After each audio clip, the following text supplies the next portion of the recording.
El colágeno tipo 3 corresponde a las fibras reticulares, ya hemos hablado de ello, hablamos del endomisio a nivel de los músculos, entonces ahí tenemos colágeno tipo 3 que son fibras reticulares. La otra que es importante es la colágena tipo 4, que dice que es la lámina densa de la lámina basal, la de los epitelios. Entonces, hay una lámina densa, no la podemos observar con microscopía óptica, entonces está en la lámina densa de la lámina basal, la colágena tipo 4. La colágena tipo 5 se encuentra, es similar al colágeno tipo 1 y lo encontramos en la placenta. Tiene una estructura muy similar al colágeno tipo 1 y va en la placenta. Ese es el otro tipo. Y el otro es el tipo 7. ¿Sí? Entonces se dice que ese está en la lámina basal de la lámina reticular. Bueno, ese no está tan nombrado, pero los 5 primeros tipos son como los más abundantes, los que más forman esta malla que les decía, como ese citoesqueleto que llega a formarse. Y están esas primeras 5 colágenos, pero como les dije, pueden llegar a ser hasta 15 tipos de colágeno diferentes y se siguen descubriendo. Bueno, aquí están, yo pensé que no los había colocado. Entonces, miren, aquí están los 6 primeros, incluso el 7. Entonces forman esta malla, aquí se ve muy bien en esta imagen, es una malla completa que forma como una especie de citoesqueleto sobre el cual se sostienen todas las células, se sostienen cada uno de los tejidos, se sostienen diferentes estructuras de ese tejido conectivo. Pues bien, tipo 1, tejido conectivo propiamente dicho, hueso, dentina y cemento. Tipo 2, cartílago hialino y elástico. Tipo 3, fibras reticulares. Tipo 4, lámina densa de la lámina basal. Tipo 5, la placenta relacionada con colágeno tipo 1. Y el 7, une lámina basal con lámina reticular. Entonces son los 6 principales tipos de colágeno, pero otro repito, son hasta 15. Ahora vamos a hablar de los componentes celulares. Entonces, los componentes celulares se dividen en en células fijas y en células móviles.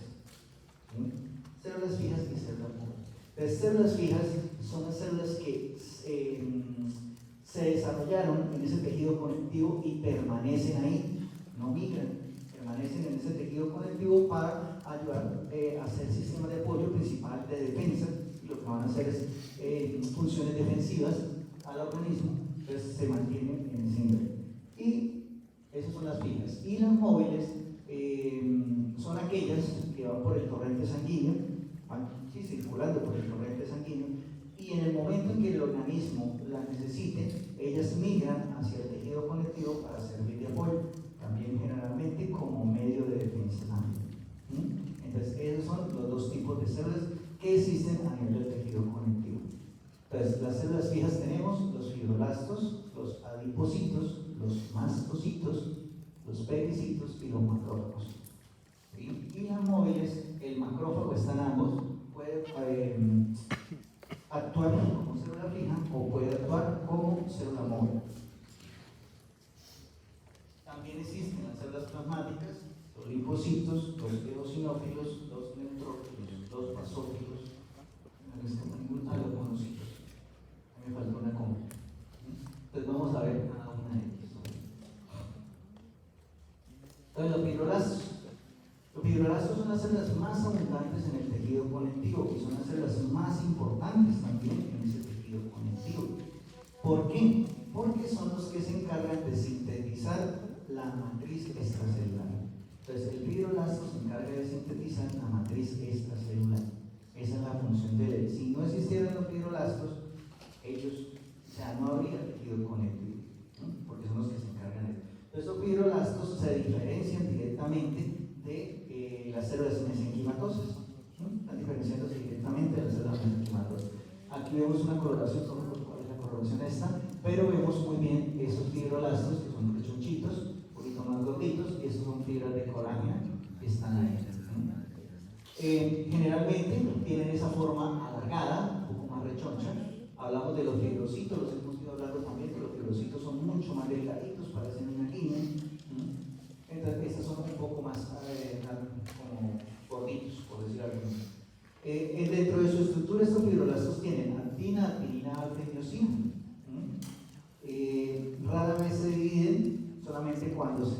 en ciertas ocasiones especiales. Estos fibroblastos tienen la capacidad de diferenciarse en adipocitos, en condrocitos o en osteoblastos si el cuerpo de pronto lo requiere. No es común que lo haga, no es muy raro bastante que lo haga, pero puede llegar a tener esa capacidad. Existen otros que son los miofibroblastos, que estos se localizan principalmente en áreas de cicatrización de heridas. Entonces, como les dije, es el principal célula del tejido conectivo porque se encarga de producir la matriz extracelular.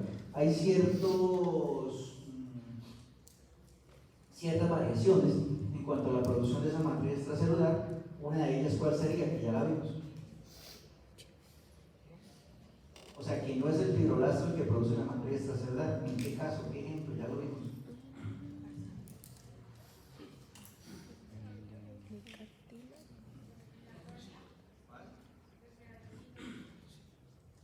Sí, es uno.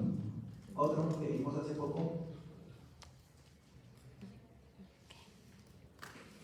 Otro muy reciente que vimos. ¿Cuál es otro ejemplo?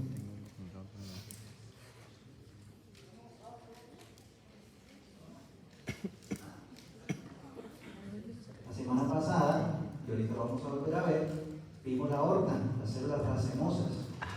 Recuerden que las células racemosas son las que forman la membrana fenestra elástica y se encargan de producir todos los elementos de esa matriz que también se lo dije.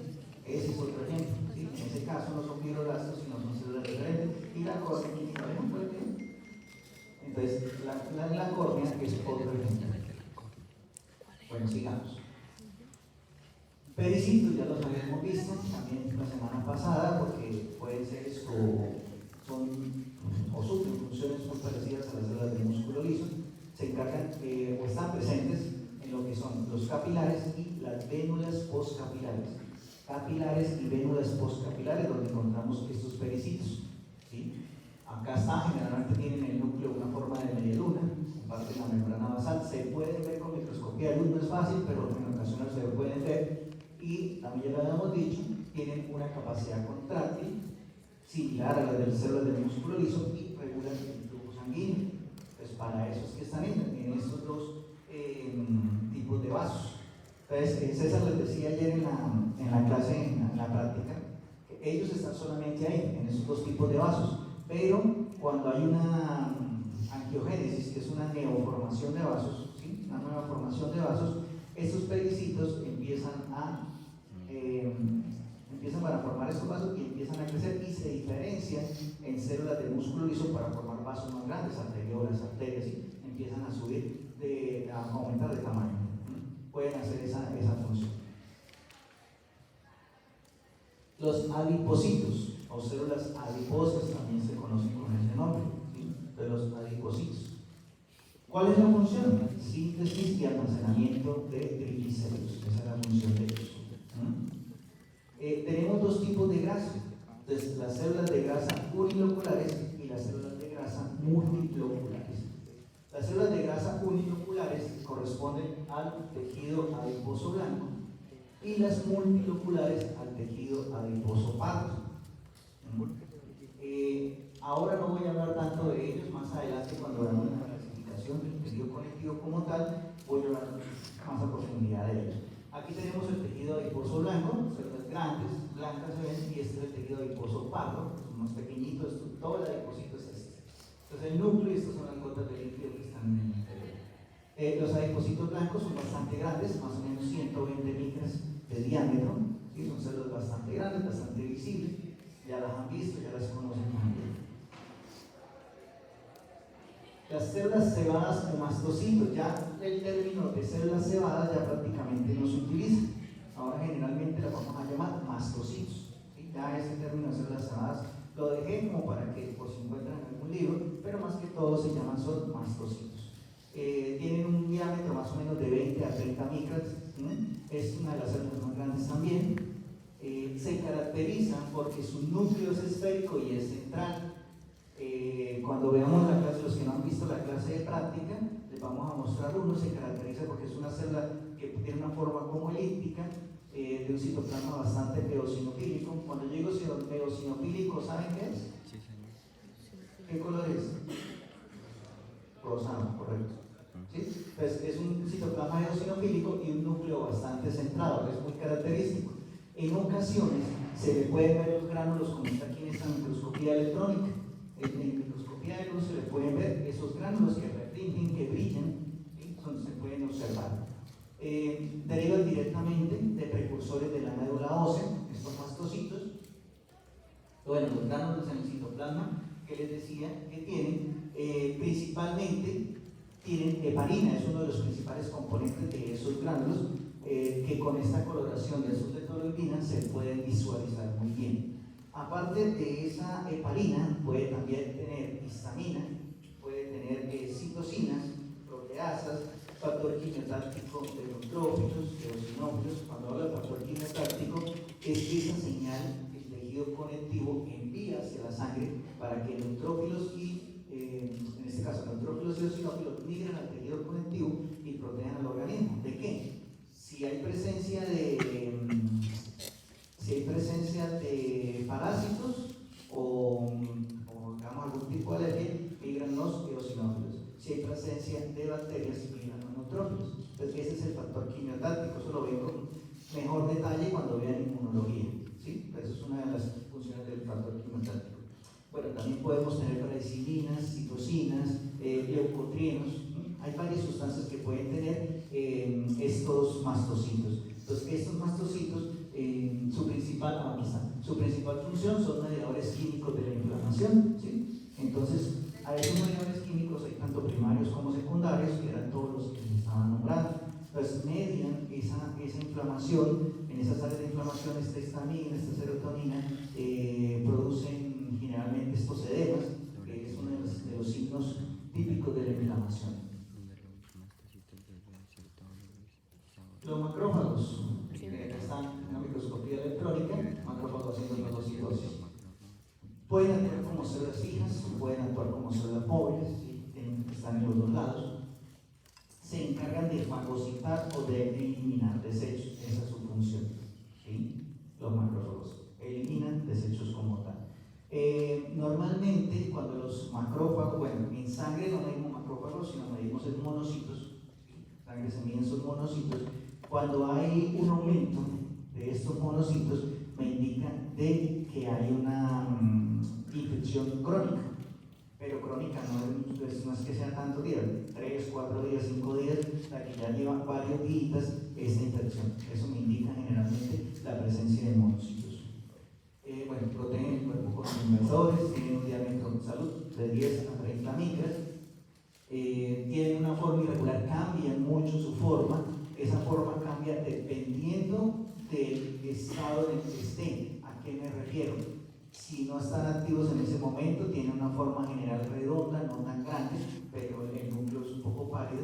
Pero si están muy activos, si están fagocitando, también dependiendo de la cantidad de material que estén fagocitando, también pueden variar. Se pueden tener una forma elíptica, pueden tener una forma romboide, bueno, pueden cambiar, pero son células bastante grandes, ¿sí? Entonces, según el estado en el que estén, puede cambiar esa célula. Bueno, un citoplasma basófilo, es decir, azul, con gránulos, un núcleo Golgi similar a un riñón, es una de las características cuando veamos sangre, ya la semana entrante en esa clase y empezamos a ver eso. Entonces, su núcleo tiene una forma arriñonada, ¿sí?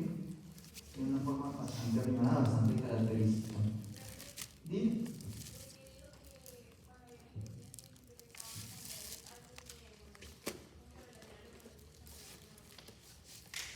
Es que el monocito es como la célula inmadura que está en sangre y él migra hacia el tejido conectivo y madura a macrófago y el macrófago hace la fagocitosis.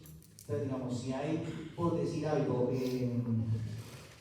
tú te echaste con una puntilla, y entonces lo primero que llegan, la primera línea de defensa son los neutrófilos, ¿sí? Empiezan a producir estampús y todo, entonces el macrófago después llega a hacer esa digestión. Si pasan muchos días, digamos, sin estar atendiendo esa herida, entonces los monocitos empiezan a subir, ¿sí? ¿Por qué? Entonces, ¿por qué se necesitan los monocitos? Para que migren al tejido conectivo, se conviertan en macrófagos y hagan esa fagocitosis, ¿sí? Entonces, de esa manera se relacionan. Estos monocitos, estos macrófagos pertenecen al sistema fagocítico mononuclear, son directamente de ese sistema fagocítico. Hay otras células que actúan como células fagocíticas que no pertenecen directamente a ese sistema fagocítico mononuclear. Ustedes ya conocen una de ellas, ¿cuál creen que es? ¿Ya la vieron? Correcto. La microglia no pertenece al sistema fagocítico mononuclear, pero cumple esas funciones. Esto a nivel del sistema nervioso central. Bueno, esta última parte, entonces, si la infección es muy grande, ¿sí?, estos macrófagos se hipertrofian, por decirlo de alguna manera, crecen y se convierten en células epitelioides, que son células con una capacidad fagocítica mucho mayor, ¿sí? Pero si ya la infección se desborda y que se necesita, mejor dicho, ¿sí?, algo muy grande, estas células epitelioides se fusionan unas a otras y me forman la célula gigante de cuerpo extraño, ¿sí? Estas ya son, como decir algo, un peleador de sumo, pues una cosa inmensa, que van a hacer una fagocitosis muy grande porque se necesita. Digamos, estas células gigantes de cuerpo extraño es común verlas cuando hay a nivel respiratorio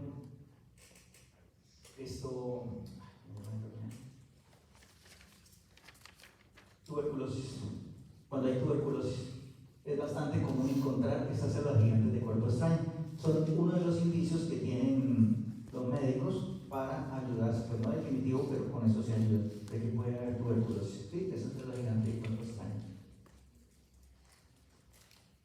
Plasmocitos o células plasmáticas, ¿sí? Estas células se encuentran en áreas de inflamación crónica y es muy común observarlas en el tejido conectivo del sistema digestivo y respiratorio, más que todo digestivo, lo podemos encontrar a nivel del estómago, del intestino delgado, bueno, por eso también, pero en el estómago y delgado es más común encontrar estos plasmocitos. Ellos se derivan directamente de los linfocitos B. Los linfocitos B son los que lo forman. ¿Cuál es la función? Producen y secretan anticuerpos. Son los que se encargan de producir esas inmunoglobulinas, los 5 tipos de inmunoglobulinas, para la defensa del organismo. Tienen aproximadamente 20 micros de diámetro y tienen un núcleo excéntrico. Cuando acá no les estoy colocando imágenes, pero en el laboratorio los van a ver muy bien. ¿Sí? Tenemos varias imágenes en las cuales las van a observar. Entonces, esta célula, a diferencia del mastocito, esta célula, el núcleo, como dice, es excéntrico, o sea, está en uno de los polos. Generalmente, yo me acuerdo que mi profesora de patología decía que parecía un sombrerito mexicano. Entonces, el núcleo se viene acá y toma esa forma que lo rodea así, que parece un sombrero mexicano, ¿sí? Entonces, es muy característico. El citoplasma es, bueno, también se puede intentar a la vista, se puede ver rosado, pero es más basofílico, es más oscuro todavía, ¿sí? Se ve mucho más oscuro, pero es también bastante característico. Esas células plasmáticas. Bueno, leucocitos. Esto apenas lo voy a nombrar, vamos a ver ciertas cositas, porque César les va a dar la clase de sangre la semana entrante. La semana entrante tiene 3 clases con César. Tienen hueso, tienen sangre y linfoide. Tienen 3 clases con eso. Entonces, esta es una de las clases que les va a dar la semana entrante. Entonces, los leucocitos son los glóbulos blancos, se conocen como glóbulos blancos. Entonces, los leucocitos tenemos los mononucleares, que en otra clasificación también les dicen agranulocitos, y los polimorfonucleares, que también se les llaman granulocitos. Son las 2 clasificaciones que se utilizan de esos glóbulos blancos o leucocitos. De los mononucleares tenemos los monocitos y los linfocitos. Mira, el linfocito es el más redondito, casi no tiene citoplasma, a veces ni se le ve el citoplasma, se ve solo el núcleo, la célula más pequeña. No sé si aquí adelante estoy hablando de no, te puedo hablar de más. Listo. Entonces, hablemos de los monocitos. Bueno, los monocitos ya hablamos prácticamente de ellos con los macrófagos. Entonces, los monocitos son aquellos que están en la sangre, ¿sí? Están circulantes en la sangre y cuando se necesita migran hacia el tejido conectivo para madurar y convertirse en macrófagos y es la célula fagocítica. Bueno, eso es lo que hemos dicho. Entonces, el monocito aquí lo tenemos. generalmente es una célula bastante grandecita, aquí el núcleo no se ve tan arriñonado, pero generalmente se le ve más o menos arriñonado y un citoplasma bastante amplio. El linfocito, me acaba de decir también que es el más pequeñito, ese linfocito generalmente aumenta cuando hay procesos virales, ¿sí? Cuando hay procesos virales hay un aumento de esos linfocitos. Ustedes en un cuadro hemático pueden observar eso, si hay un aumento de linfocitos puede ser un proceso viral. Pero también cuando hay procesos de cáncer, ellos se disparan muchísimo y en algunas clases de cáncer más que en otros, ¿sí? Se disparan más todavía. Los procesos de cáncer se disparan muchísimo, prácticamente llegan conteos en porcentaje, 90-92% sobre 100 pueden llegar. Entonces son mononucleares, un solo núcleo, ¿sí? No tienen gránulos en su citoplasma, por eso se les dicen agranulocitos. Entonces ahora sigamos con los polimorfonucleares. Entonces no es que tengan varios núcleos, sino que el núcleo se segmenta, tiene varios segmentos, por eso se les dicen polimorfonucleares. Y en su citoplasma se caracterizan por tener gránulos citoplasmáticos. El primero de ellos, los neutrófilos, ¿dónde están? Aquí está, ese no está mal. No, este es, aquí está mal. Este no es granulocito basófilo, este es un neutrófilo, aquí está mal en esta imagen. Esto está mal, no me di cuenta, bueno, después lo cambio. Este es un neutrófilo. Entonces el neutrófilo es el que más tiene segmentos, generalmente se le ven 3 segmentos. ¿Sí? Es lo más común que se le ven 3 segmentos. Y observen que ese segmento están unidos por este filamento nuclear, si lo alcanzan a observar. Acá, entonces es muy característico que vea cada segmento y esté un filamento nuclear uniendo cada segmento. Generalmente son tipo basofílicos, hay presencia de ellos cuando hay bacterias, entonces en un proceso bacteriano, y si vemos en un cuadro hemático se dispara el número de neutrófilos. Lo más común es que sean aproximadamente el 70%, y si es mayor a eso ya me puede indicar una infección. Hay otro que son las bandas, que es un neutrófilo inmaduro, entonces es muy similar, pero no tiene los filamentos nucleares, no está dividido, son células inmaduras. Los eosinófilos, este es un poco más grande, aquí no se ve mucho, pero el citoplasma es más eosinofílico, y a este se le ven mucho los gránulos, como vemos acá. Los gránulos brillan bastante y casi siempre el núcleo tiene 2 segmentos. El neutrófilo normalmente tiene 3 y el eosinófilo que siempre tiene 2, que es lo más común. ¿Cuándo están ellos o cuándo se aumentan? Cuando hay presencias de parásitos, se aumentan, o cuando hay presencias de alergias. Ellos están en parásitos o en alergias, aumentan su número también. Lo más común es que sean, no me acuerdo en humanos cuánto es, pero aproximadamente los valores creo que no tienen que pasar del 10% si no estoy mal. Sí, aunque generalmente puede ser un poquito menos, si no recuerdo ahorita con ese valor. Recuerdo más en animales que no recuerdo. Y el basófilo es el menos común, ¿sí? Es así, parece un huevo estrellado, lleno de gránulos. Entonces no se ve el núcleo como tal, los segmentos no los observamos como en estos dos, sino vemos el citoplasma lleno de gránulos y como si se estuviera estallando, como si los gránulos se estuvieran saliendo de la célula. Es muy característico, es de recogerlo, no es fácil, pero se pueden encontrar. Entonces se caracterizan por eso, por estar como saliendo. Y estos basófilos producen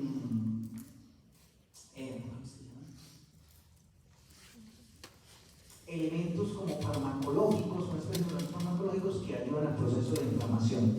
Espérenme, yo les digo exactamente.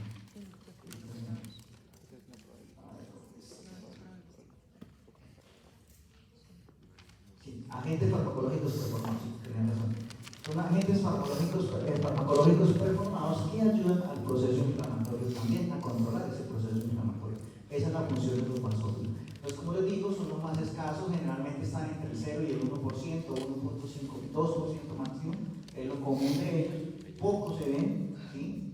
Entonces, estos señoritos pocas veces salen por ahí, pero son muy características hacerlo.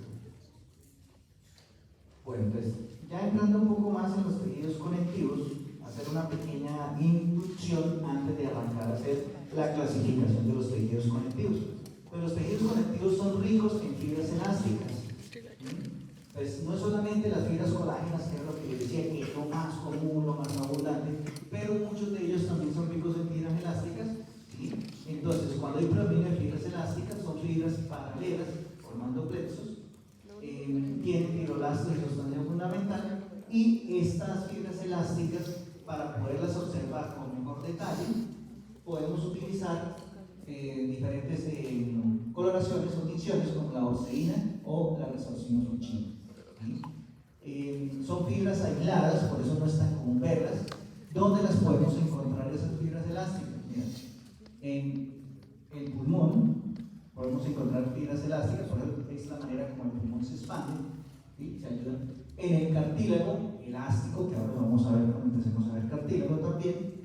En la dermis papilar y reticular a nivel de la piel. No las observamos. Cuando vieron ustedes piel, no vieron fibras elásticas. Son muy delgaditas que no se pueden observar a simple vista. Ahí sí ya nos tocaría utilizar algunas de estas tinciones para poderlas observar. Entonces no es fácil verlas.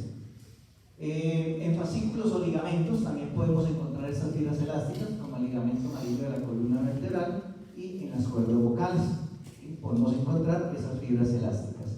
Y en algunas láminas, como la pared de grandes arterias, esa sí ya la vimos, las membranas fenestradas elásticas de la aorta, recuerden que ya la vimos, se puede encontrar, son muy fáciles de ver. La lámina elástica interna y externa de estos grandes vasos, cuando veamos el semestre entrante cardiovascular, vamos a hablar sobre esas láminas elásticas externas e internas, por ahora no me entero mucho de eso.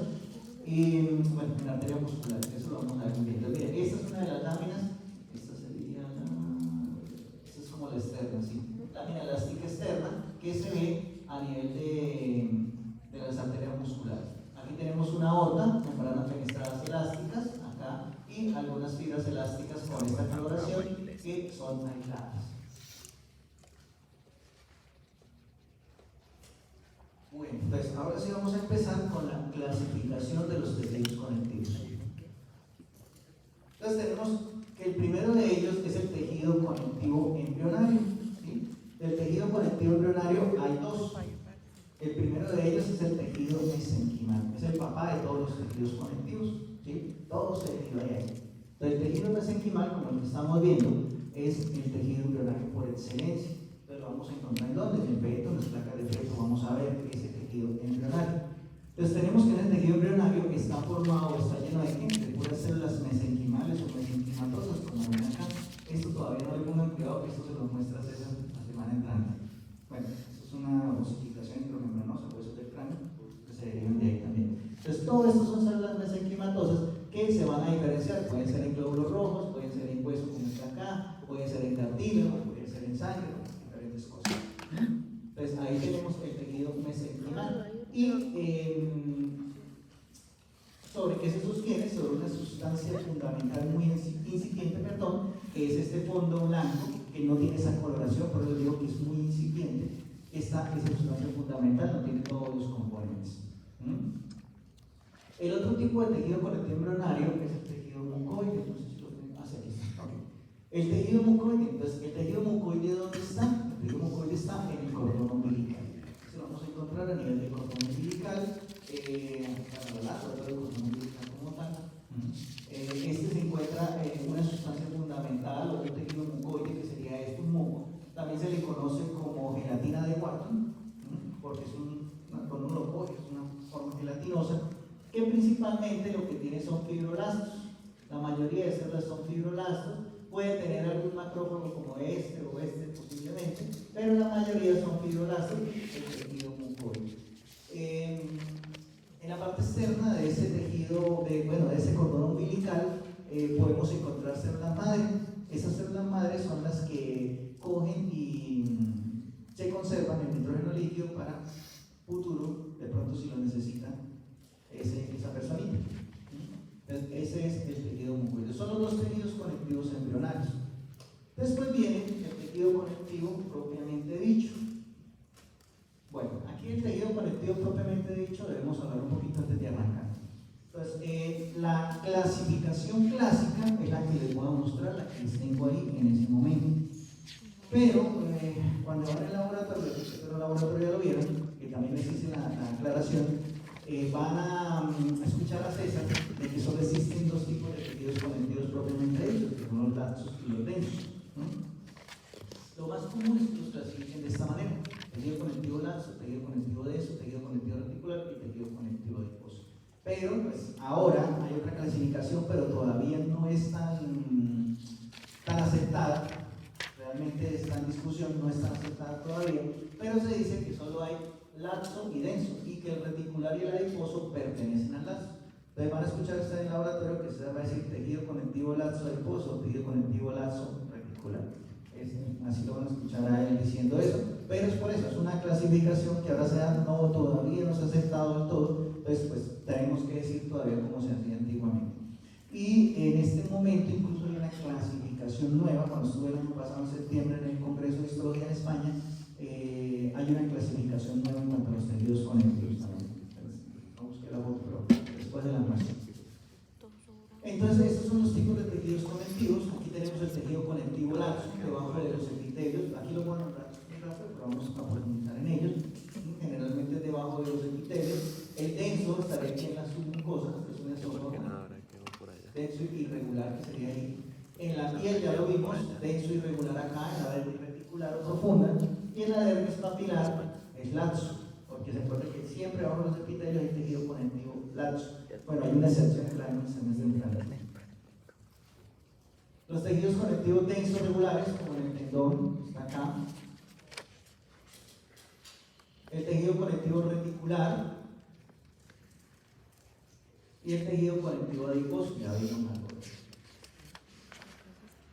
Entonces, primero el blanco y este es el pardo. Ok, entonces vamos a profundizar un poco más en ellos, ¿sí? En cada uno de ellos. Entonces, de ese tejido conectivo embrionario tenemos el mesénquima, ¿sí? Tenemos el mesénquima como tal, rico en células, que son todas estas células mesenquimatosas, que son muy características, que parecen como guarazapitos, ¿sí? Ellos parecen como guarazapos, son muy característicos, son células madres, del embrión, son indiferenciadas y pueden diferenciarse, ya vimos, en un fibroblasto, en un glóbulo rojo, en un condrocito, en un osteocito. Hay diferentes células en que se puede diferenciar. Tiene un componente fibrilar escaso, entonces por eso es que se ve como blancuzco el fondo, la sustancia fundamental se ve muy clarita porque tiene muy pocas fibras. Entonces tiene finas fibras de colágeno y reticulina. También tiene poca sustancia fundamental viscosa. Recuerden que la sustancia fundamental principalmente está formada por glucosaminoglicanos, ¿sí? Que dependiendo de dónde estemos es el glucosaminoglicano. Por ejemplo, en la piel es el dermatan-sulfato, en el cartílago el condroitin sulfato y así sucesivamente. Entonces tiene pocas fibras, poca sustancia fundamental y muchas células. Esa es la característica del tejido conectivo mesenquimal o el mesenquima como tal. El tejido conectivo mucoide, les dije que está en el cordón umbilical. Pues acá tenemos el cordón umbilical, el cual se caracteriza por tener dos arterias y una vena. Dos arterias y una vena. Ahí les hago la corrección a los que ya vieron en el laboratorio. Son dos arterias y una vena. ¿Listo? Dos arterias y una vena. Aquí predomina la sustancia fundamental. Aquí hay muchas sustancias fundamentales, sustancia fundamental mucoide, que es rica en hialuronano. Es como una gelatina densa. Hay muy pocas células. ¿Qué encontramos? Fibroblastos, ya les había dicho, precisamente vemos fibroblastos. Pueden encontrarse algunos macrófagos, sí, pueden encontrar algunos macrófagos, pero lo más común que encontramos son los fibroblastos, ¿sí? Les había dicho que en la periferia de ese cordón umbilical podemos encontrar células madres mesenquimatosas, que son las que se colocan en nitrógeno líquido para futuro. Se llama también gelatina de guarro, se le conoce como la gelatina de guarro, este tejido mucoide. Muy pocas fibras también, función de relleno. Entonces, está principalmente en el cordón umbilical, pero puede encontrarse también en la pulpa dentaria joven, ¿sí? En los niños pequeños puede haber algo de este tejido mucoide que rápidamente se pierde, ¿sí? Eso dura muy poco después del nacimiento. Y rápidamente se pierde ese tejido, esa pulpa dentaria joven. Y ahí se encuentra. Entonces, mira, acá tenemos el tejido mucoide y los fibroblastos. Entonces, ahora sí, con los tejidos conectivos propiamente dichos, vamos a empezar a trabajar con ellos. Tejidos conectivos propiamente dichos. Entonces, el primero de ellos es el tejido conectivo laxo o aerolar. También se le conoce así como laxo o aerolato. ¿Sí? Este tejido conectivo se caracteriza porque tiene muchas células, pocas fibras. Esa es la característica de él. Muchas células, pocas fibras. Lo encontramos principalmente debajo de los epitelios. Ahí es donde más común lo vamos a encontrar. Casi siempre se llama la lámina propia. En piel ya sabemos que la herpes papilar, ¿sí? Y pues se puede encontrar en algunos otros tejidos también ese tipo de tejidos conectivos. Bueno, hay fibras dispuestas en todas las direcciones de los tres tipos de fibras, pero son escasas, vuelvo y repito. Puede haber de colágeno, de reticulina, fibras reticulares y fibras elásticas. Son escasas, son muy pocos, se caracterizan por tener principalmente células. ¿Qué células serían? Endociclos, macrófagos, fibroblastos. Todas las células fijas del tejido conectivo que vimos hace un rato se van a encontrar a ese nivel. Bueno, tiene una sustancia fundamental relativamente abundante. Ya se los había dicho, está bajo los epitelios, en la dermis, en la hipodermis también, de aquí esto sería tejido conectivo laxo, ¿sí? Forma el estroma en muchos órganos que no lo vemos así como tal. La lámina propia, que también se las había nombrado, digestivo respiratorio, y también se puede encontrar debajo de las cerosas verdaderas, es decir, debajo de la pleura, debajo del pericardio, debajo del peritoneo, podemos encontrar ese tejido conectivo laxo. Entonces, es donde encontramos el tejido conectivo laxo, principalmente muchas células, pocas fibras. Es la característica, acuérdense, muchas células, pocas fibras. ¿Listo? La característica del laxo. El tejido conectivo denso. Entonces, en este tejido conectivo denso es lo contrario del anterior. Tiene muchas fibras y pocas células. Es todo lo contrario. Entonces, hay un predominio de fibras de colágeno. Ahí siempre lo que más tiene son fibras de colágeno. Y esas fibras de colágeno se caracterizan porque se unen unas a otras formando haces de colágeno. Pero lo que más vamos a ver son los haces de colágeno, especialmente en la piel. A nivel de la dermis reticular, esos haces de colágeno son bastante gruesos, ¿sí? Porque se unen muchas fibras. Las fibras, una que otra se puede observar como tal. Entonces, principalmente se organizan en forma de haces de colágeno. Aquí tenemos la dermis, pues miren, haz de colágeno es esto, que es todo grueso, son bastante gruesos, ¿sí? Tiene poca sustancia fundamental y la función de este tejido conectivo denso es el soporte mecánico y resistencia a la reacción. Soporte mecánico y resistencia a la reacción. Entonces, del anterior, ¿cuál es la función? ¿El lazo cuál sería la función? La nutrición. Esa sería una, ¿qué más? Protección, muy bien, por las células. Sí, las células externas de protección y la nutrición de los epitelios, muy bien. Bueno, este es soporte mecánico de resistencia a la reacción. Hay dos variedades, pues, tejido conectivo denso irregular, tejido conectivo denso regular.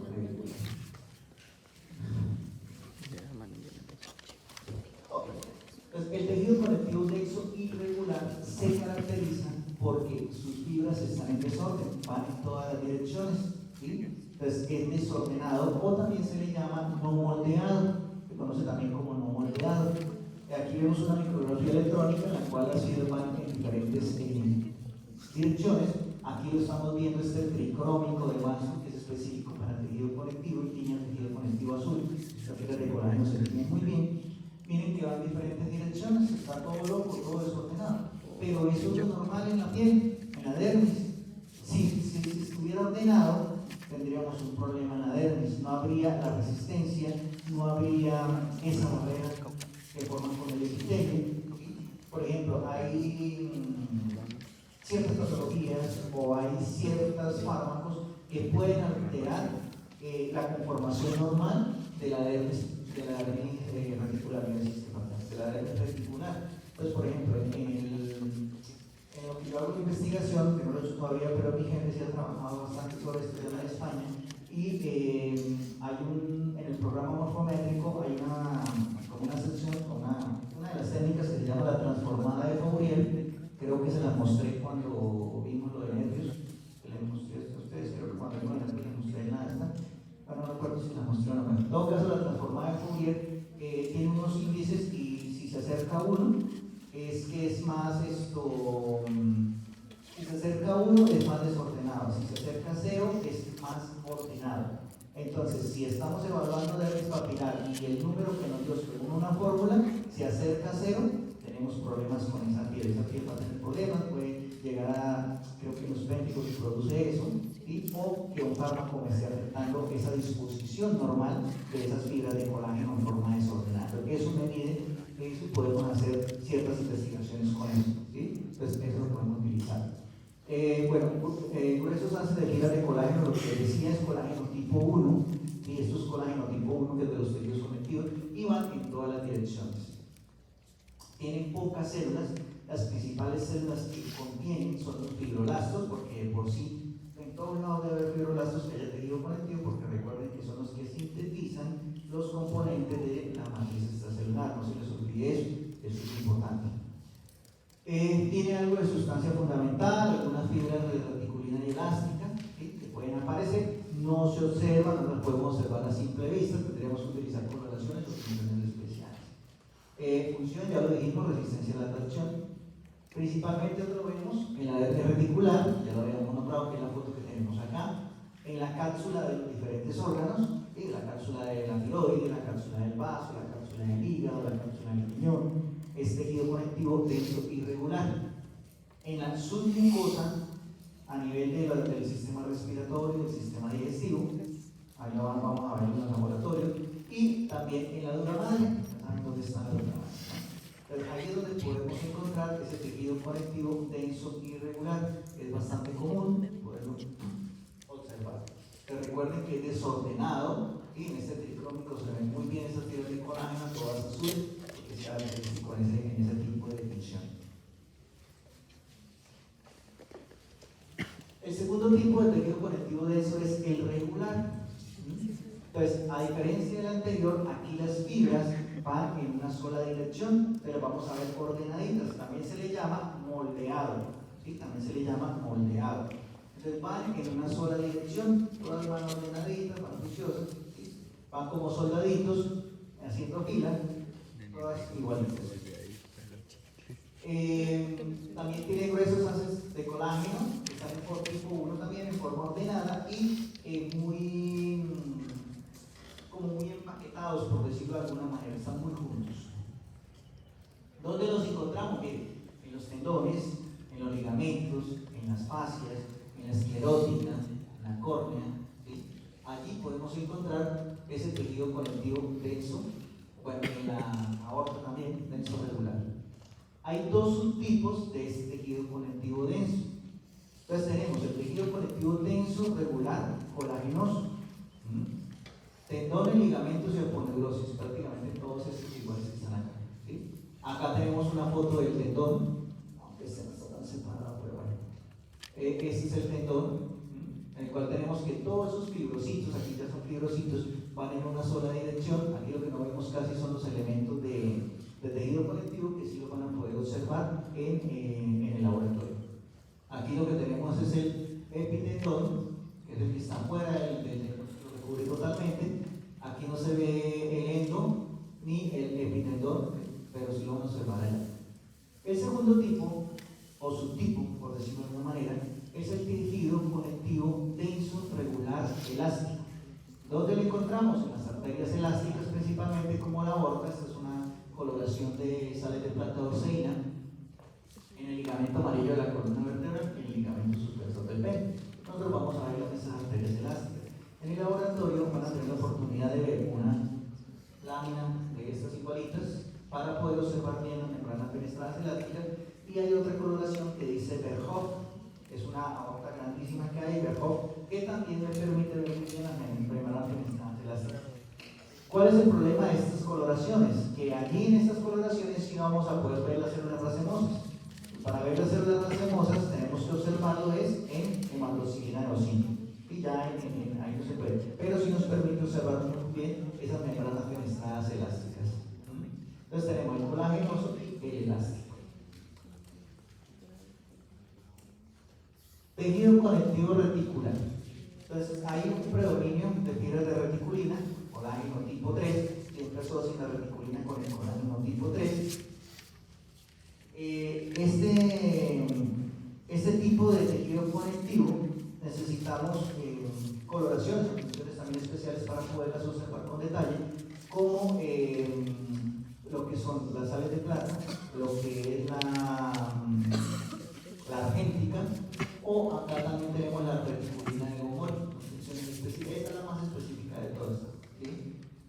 Estas fibras de reticulina, lo que me forman es como una red, ¿sí?, sobre la cual se sostienen todas las células y todo el tejido. Uno de los principales ejemplos es el hígado, el cual se sostiene sobre una malla de fibras de reticulina. ¿Sí? Entonces forman como un armazón, una madeja, un entremezclado de estas fibras, y sobre esas fibras se sostienen todas las células y cada uno de los componentes que hay ahí en el tejido. También están en los órganos linfoides, como el vaso, como el ganglio linfático, podemos encontrarlo en el hígado, que les decía que es uno de los principales, y en las glándulas endocrinas. También podemos encontrarlo entre adipocitos y células musculares. ¿Las células musculares dónde están? ¿Dónde están las células musculares? ¿Ya lo vieron la semana pasada? No, las células musculares ¿dónde están? Reticulina, perdón. Yo lo vimos la semana pasada. Correcto, en el endomisio, donde están, muy bien. Ahí es donde encontramos la reticulina. Aquí tenemos diferentes coloraciones, ambas son fotos de hígado. Entonces, cada una de estas negritas que ustedes ven acá son esas fibras de reticulina. ¿Sí? Acá nos ven también. Ahí les vamos a mostrar una imagen en el laboratorio donde sí parecen una malla, ¿sí?, como se entremezclan estas fibras. Tejido conectivo adiposo. Bueno, ahora sí vamos a hablar más de ello. ¿Te acuerdas que vimos el tejido adiposo blanco, tejido adiposo pardo? ¿Sí? Son dos tipos de tejidos adiposos: grasa unilocular, grasa multilocular. Entonces, el tejido adiposo en general, como tal, ¿sí?, entonces es un tejido conectivo. Bueno, eso es otra cosa que está aquí en la diapositiva. El tejido conectivo adiposo ahora se considera, en la nueva clasificación, que así es un poquito más acertada, como un tejido conectivo especializado. ¿Sí? Esto normalmente lo hicieron, ¿por qué? Porque recuerden que ahora hay mucha patología con la obesidad, hay mucho problema con la obesidad. Entonces han estudiado demasiado ese tejido conectivo y lo están considerando, gracias al efecto patológico que puede tener esta obesidad, lo están considerando como un tejido conectivo especializado. ¿Sí? Bueno, entonces es especializado en el depósito de líquidos y constituye el 10% del peso corporal. Se caracteriza este tejido conectivo adiposo, especialmente el blanco, se caracteriza por ser muy vascularizado, tiene demasiados vasos sanguíneos, y también es un reservorio de células madre. Ahora también, de tanto que han estudiado, se han dado cuenta de que en ese tejido conectivo también hay células madre. Por ejemplo, cuando ustedes hacen una cirugía, que hay, hablo en experiencias en animalitos, no pero en médico, cuando hacen una cirugía y vamos, por ejemplo, a hacer una histerectomía, hacer una esterilización, y la perrita es muy gorda, es un complique para uno. Complique por dos cosas. Primero, porque la anestesia no la coge tan fácil. Pero el problema es que cuando la coge se acumula en el tejido adiposo y se retiene, como que se desencarcela ahí. Pero el problema es que si uno coloca mucha anestesia, después sale, se nos puede morir el animal. Hay que tener cuidado con eso. Y si uno corta ese gran tejido conectivo, sangra muchísimo el niño, cuando hay bastante tejido adiposo es muy aburrido y tiene uno que cortar. Bueno, el principal reservorio energético del organismo, también regula el metabolismo energético como tal. Sintetiza algunas hormonas, factores de crecimiento y citocinas, puede llegar a sintetizar este tejido adiposo, no es tan común, pero lo puede hacer. Aislamiento térmico, panículo adiposo, que más que todo ese aislamiento térmico va de la mano con el tejido adiposo pardo. Modela la superficie corporal, esto sí ayuda a modelar la superficie corporal junto a los huesos y a los músculos. Mantiene los órganos en posición, igual, gracias a, bueno, en parte a huesos y músculos, pero también internamente ayuda a esa posición, su sobreposición. Y amortigua golpes, que es otra de sus principales funciones, ¿sí? Amortigua golpes también, en general, el tejido adiposo. Método de visualización. Entonces, teñido con hematocilina eosina, que es la coloración normal que tenemos, se dice que es un tejido tejido adiposo con visión negativa, ¿sí? Porque las cavidades se ven vacías. En el tejido adiposo, principalmente el blanco, aquí lo estamos viendo, se ven como cavidades vacías, ¿sí? Es una visión negativa de la grasa. Entonces, para presentar la grasa o ver la visión positiva, necesitamos cortes por congelación y teñir con negro sudán o oil red. Aquí, como estamos viendo, este es el negro sudán, en el cual vemos rellena esa grasa blanca, ¿sí? Lo mismo aquí, este es el oil red. O en resinas también, como azules de olivina o tetraóxido como el que tenemos acá, para poder observar. Esto más que todo se utiliza para investigación, ¿sí? Se utiliza en investigación más que todo estas técnicas que están acá. Entonces, hay dos tipos de tejido conectivo que ya lo hemos visto: el tejido adiposo unilocular, con la grasa común, con la grasa blanca, ¿sí? Los adipocitos blancos, ese es el primero. Es unas células grandes de 50 a 150 micros de diámetro, miren acá. Se caracteriza porque tiene una sola gota de líquido que crece, sigue creciendo y desplaza el citoplasma y el núcleo hacia la periferia. Entonces, miren, esta es la gota de líquido, el citoplasma y el núcleo están desplazados hacia la periferia, como vemos en estas dos imágenes. A veces es tan grande que esa gota de líquido ha crecido tanto que incluso el núcleo es tan fino que no se puede observar a simple vista en las muestras, ¿sí? En cada una de las preparaciones. Entonces, mira, acá podemos observar el núcleo, mira, hacia la periferia, pero prácticamente nosotros no lo vemos, principalmente por eso aquí se ve un poquito del citoplasma, ¿sí? Mire, los vasos sanguíneos, decía que es bastante vascularizado. Ese citoplasma, cuando se ve como una fina banda de eosinofílica. Miren, acá está. Este es el citoplasma. Es aquí el núcleo que será. Núcleo en semilunas, basófilo en la rica vascularización. Ahí lo estamos viendo.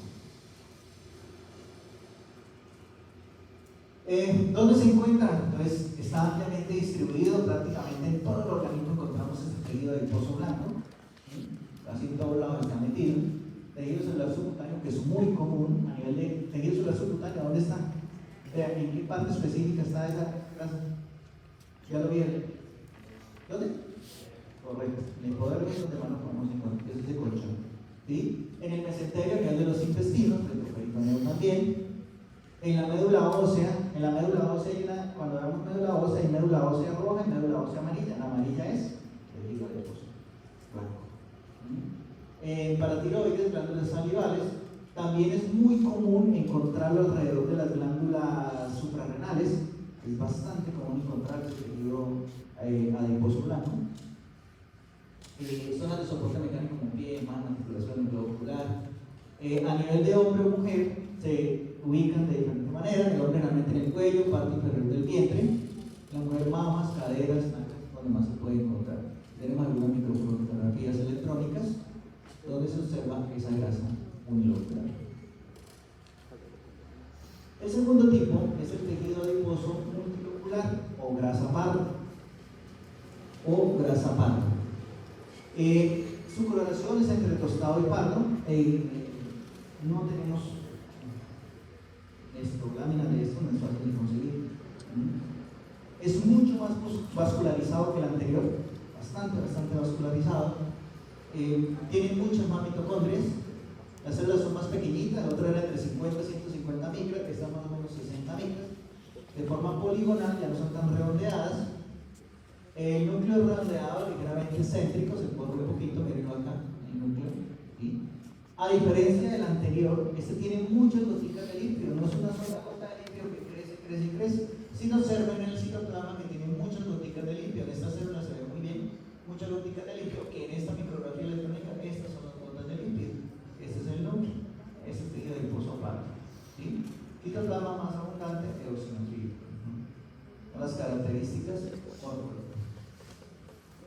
¿Dónde podemos encontrarlos? Pues a nivel de los neonatos se encuentra en el dorso, en la mitad superior, en la columna vertebral y en los hombros.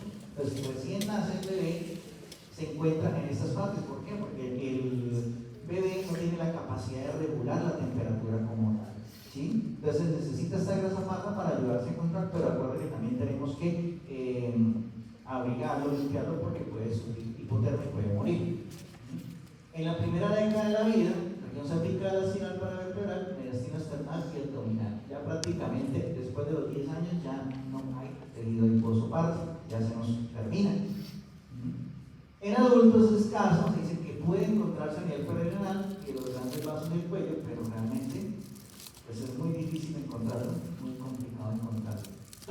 está es en los animales que hibernan. Mira, aquí está el tejido adiposo pardo, que se ve muy bien.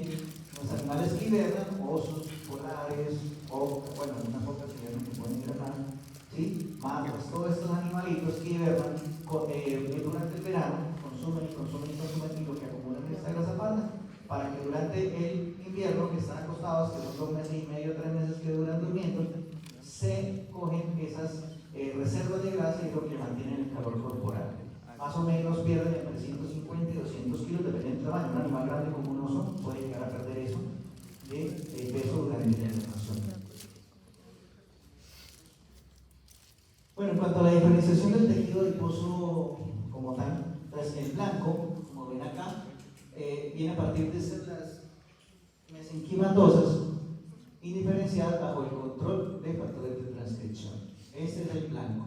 Y el pardo, también de células madre mesenquimatosas, pero miogénicas esqueléticas bajo el control de factores de transcripción. Entonces el blanco es a nivel de células mesenquimatosas, a nivel de perivascular, y el pardo a nivel de músculo, de células musculares. Es la diferenciación que viene. Entonces vienen 2 líneas diferentes. Bueno, entonces hasta aquí son los tejidos conectivos propiamente dichos, que ahí lo vamos a ver en el laboratorio, que van a tener la oportunidad de observar. Este es un tema un poquito largo, los tejidos conectivos es bastante largo. Este tema habíamos lo visto antes, pero por programación es difícil ponerlo anterior, porque ustedes apenas están empezando, creo que a ver eso en anatomía, ¿sí? Que tiene que ver con eso. Entonces, si se coloca antes, no van a quedar a la par con los otros temas. Entonces, pero este debería verse de los primeros. Entonces, ya aquí vamos a empezar con los tejidos conectivos propiamente dichos. El primero de ellos es el cartílago, que es el que vamos a ver hoy. No vamos a ver más sino cartílago, ya hueso y sangre no van a ver, y los otros lo van a ver con César. Empezamos con el cartílago hialino. Yo quería colocar otra imagen acá que César puso en la otra, pero bueno, déjame esta entonces.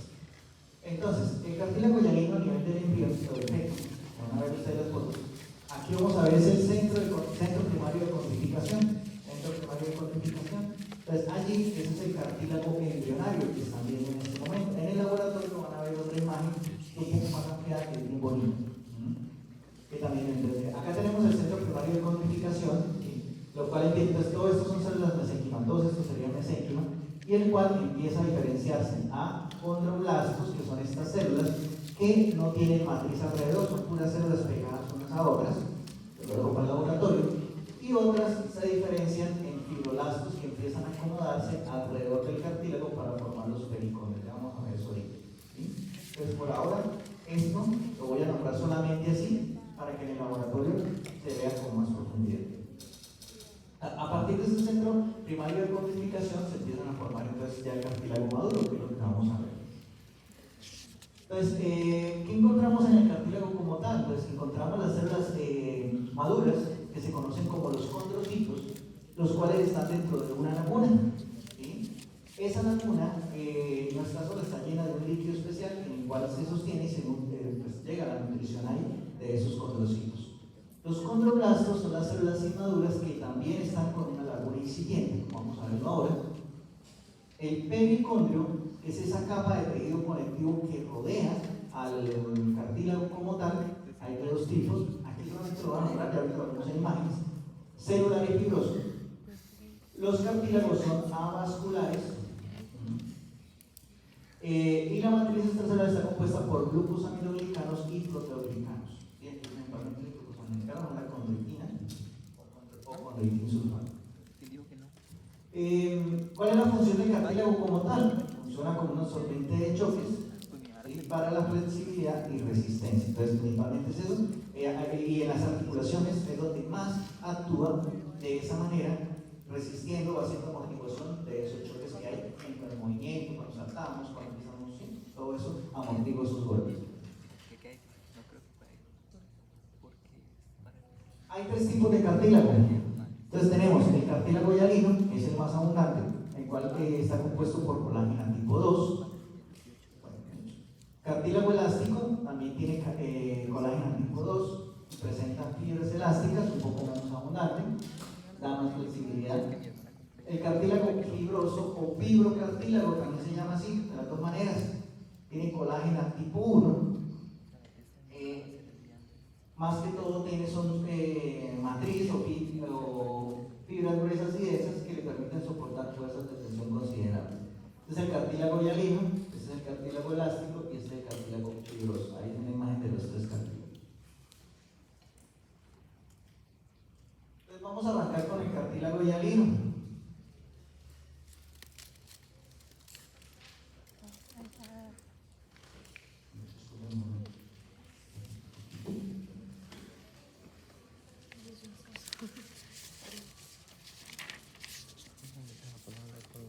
Tu huevo.